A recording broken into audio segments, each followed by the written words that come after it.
মাত্র 5 টুকরো গরুর মাংস দিয়ে তৈরি করে ফেলতে পারবেন পুরো পরিবারের জন্য একটা রেসিপি। কি ভাবছেন, এটাও কি সম্ভব? হ্যাঁ, এটাও সম্ভব। মাত্র 5 টুকরো মাংস দিয়েই আপনার পরিবারের জন্য চমৎকার এই রেসিপিটা বানিয়ে নিতে পারবেন। আর খেতে এতটাই মজার হয় যে আপনি একবার বানানোর পর আশা করছি বারবার রিকোয়েস্ট আসবে। চলেন আর কথা বাড়াবো না, চলে যাব মূল রেসিপিতে। দেখতেই পারছেন একদম সলিড 5 টুকরো গরুর মাংস নিয়ে নিয়েছি। এখানে কোনো হাড় থাকবে না, একদম সলিড। এরকম ছোট সাইজের 5 টুকরো নিয়েছি। সাইজগুলো কিন্তু তেমন বড় না বা একদম ছোটও না। আর প্রথমেই কিন্তু মাংসগুলোকে ভালোভাবে আমি ধুয়ে একদম পানিটাকে ঝরিয়ে নিয়েছি। এখন যেটা করবো, মাংসগুলোকে এরকম ছোট ছোট টুকরো করে আমি কেটে নিব, যাতে এটা সিদ্ধ হতে বেশি সময় না লাগে। এখন হচ্ছে এই মাংসগুলোকে আমি একটা প্যানের মধ্যে নিয়ে নিচ্ছি, যেহেতু আমি সব কিছু এখন সিদ্ধ বসিয়ে দিব।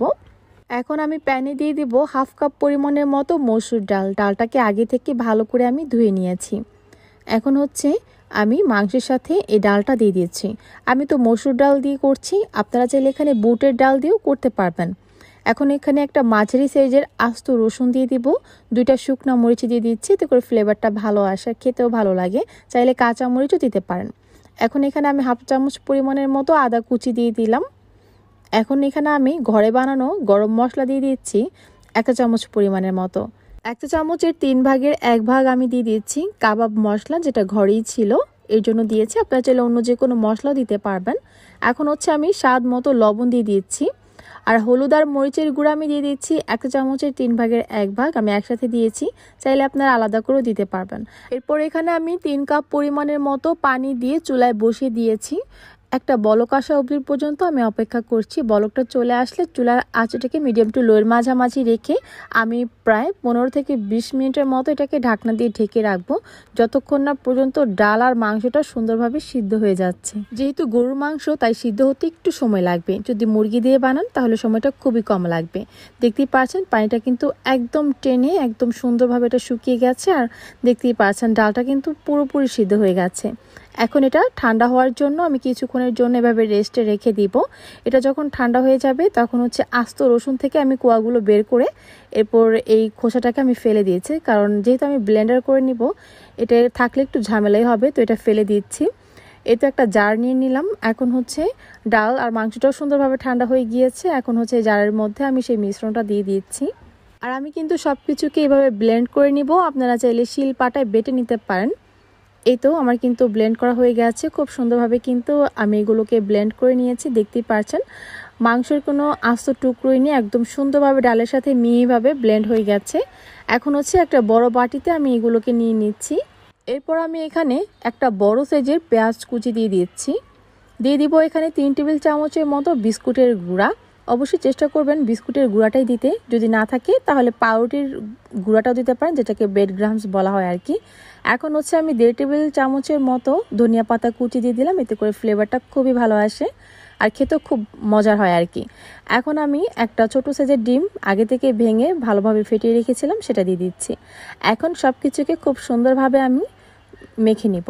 যদি আপনারা চান এখানে এক্সট্রা করে কোনো মশলা দিতে চাইছেন তাহলে সেটাও দিতে পারবেন, এতে করে কিন্তু ফ্লেভারফুল হবে আর কি কাবাবটা। সব কিছুকে খুব সুন্দরভাবে মেখে নিলাম।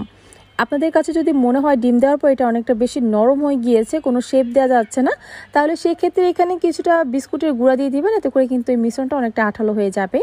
আর অবশ্যই কিন্তু কাবাবের এই মিশ্রণটা মাখানোর সময় একটা ডিম দিয়ে দিবেন, এতে করে যেটা হবে কাবাবটা যখন ভাজবেন তখন কিন্তু আর ভেঙে যাবে না, তা না হলে কিন্তু ভেঙে যাবে। তো কাবাবগুলোর এখন শেপ দিয়ে নিব।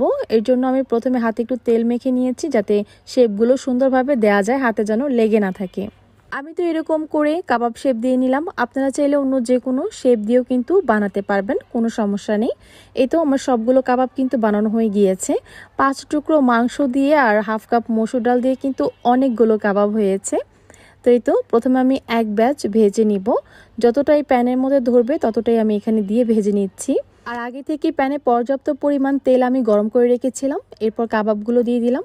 চুলার আঁচটাকে মিডিয়াম টু হাইয়ের মাঝামাঝি রেখে এই কাবাবগুলোকে ভেজে নিতে হবে। এক পাশ ভাজা হলে আরেক পাশ উল্টে দিচ্ছি। এভাবে করেই কিছুক্ষণ পরপর উল্টে পাল্টে দিব, যেন সব দিক থেকে খুব সুন্দরভাবে এটা ভাজা হয়ে যায়। আর দেখতেই পারছেন কত সুন্দর একটা কালার এসেছে। আমি ঠিক এরকম একটা কালার করে কিন্তু সবগুলো কাবাব ভেজে নিব। আর এই কাবাবগুলো ভাজার পর দেখেই বোঝা যাচ্ছে যে ওপরের দিকটা কতটা ক্রিস্পি হয়েছে। একদম বাবুর্চি স্টাইলে কিন্তু এই কাবাবটা তৈরি হয়েছে আর খেতে অসম্ভব মজার। আর সময়টাও কিন্তু খুবই কম লেগেছে এই কাবাবটা বানাতে। আপনারা যারা খুবই কম সময়ে কাবাব বানাতে চান, আপনারা তখন কিন্তু এইভাবে বানাতে পারেন। মসুর ডালটা তো সিদ্ধ হতে তেমন একটা সময় লাগে না, যার জন্য দ্রুত হয়ে যায়। আর এই কাবাবটা কিন্তু নাস্তা হিসেবেই না, আপনারা পোলাও, বিরিয়ানি অথবা ভাতের সাথেও খেতে পারবেন। আমার বাসায় বানানোর পর কেউ তো ধরতেই পারেনি যে এটা মসুর ডাল দিয়ে বানানো। সবাই ভেবেছে যে বুটের ডাল দিয়ে কাবাবটা বানানো, আর একদম বাবুর্চিদের মতোই হয়েছে। কোরবানির ঈদ তো চলেই এলো, চাইলে সহজেই রেসিপিতে আপনারা বাসায় কাবাব বানাতে পারেন। এটা স্ন্যাক হিসেবেও খেতে পারবেন, আবার বাসায় মেহমান আসলেও কিন্তু আপ্যায়নে এটা বানিয়ে দিতে পারবেন খুবই কম সময়ে। আশা করছি সবাই খেয়ে আপনার থেকে রেসিপি জানতে চাইবে। আশা করছি বরাবরের মতো আমার আজকের এই রেসিপিটা আপনাদের কাছে ভালো লেগেছে। তাহলে আজ এখানে বিদায় নিচ্ছি, চলে আসবো নতুন কোনো ভিডিও নিয়ে। সবাই ভালো থাকুন, আল্লাহ হাফেজ।